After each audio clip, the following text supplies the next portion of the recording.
इंतजार था। कई दिनों से मंत्री जब आज सदन में बोलने पहुंचे तो आपको आपसे सवालों का जवाब मिल गया। देखिए, इस आक्रामकता के साथ और जिस भाषा में मुख्यमंत्री जी राज्य के युवाओं के संदर्भ में 5 लाख नौकरी के संबंध में 1932 खतियाना आधारित स्थानीय नीति के बारे में, ओबीसी आरक्षण के बारे में, इन सारे जनहित के मुद्दों पर जो जवाब दे रहे थे, उनका जवाब देने का तरीका और भाषा बिल्कुल ही असंसदीय था। आप सुने होंगे कि कई बार नालायक शब्दों का प्रयोग उन्होंने किया, तो आप समझ सकते हैं एक इतने बड़े और इतने संसदीय और इतने उच्च पद पर बैठे हुए व्यक्ति से नालायक जैसे शब्दों की कल्पना नहीं की जा सकती है। तो कहीं न कहीं उनमें विपक्ष के प्रति आक्रोश था और नहीं कर पाने का उससे ज़्यादा आक्रोश था कि जिन बातों को लेकर उनका था कि हम अपनी पहली कैबिनेट में झारखंड राज्य की पिछड़ी जातियों को 27% आरक्षण देने का काम करेंगे, और वो पहली क्या अब तो अंतिम कैबिनेट हो गई, नहीं दे पाए। जातीय जनगणना की बात किए थे, नहीं कर पाए।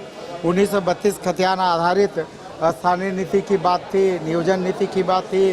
सदन में इन्होंने आश्वासन किया था कि हम विस्थापन आयोग लाएंगे, तो शायद ये सब नहीं कर पाए। तो कहीं न कहीं एक कहावत है कि खिंचाने भी खम्भा नोचे, तो विपक्ष के साथ माननीय मुख्यमंत्री जी वही कर रहे थे। अच्छा, उन्होंने एक बात कही, जो मांग लेकर गए थे कुर्मी को एसपी में शामिल करने की मांग, उसमें हेमंत सोरेन ने जवाब दिया। उनका कहना है कि आदिवासियों की स्थितियां ठीक नहीं है और आप लोगों को कैसे एसपी में शामिल कर दिया। देखिए, तो हमने तो तर्क से के साथ बात किया है कि आप 1913 का नोटिफिकेशन, 1931 का नोटिफिकेशन, वो फिर आपका सेंसस सुपरिटेंडेंट का ये एच.एस. रिजले साहब का रिपोर्ट, सारे में हम ओरिजिनल ट्राइब थे और कई नोटिफिकेशन में भी हम थे।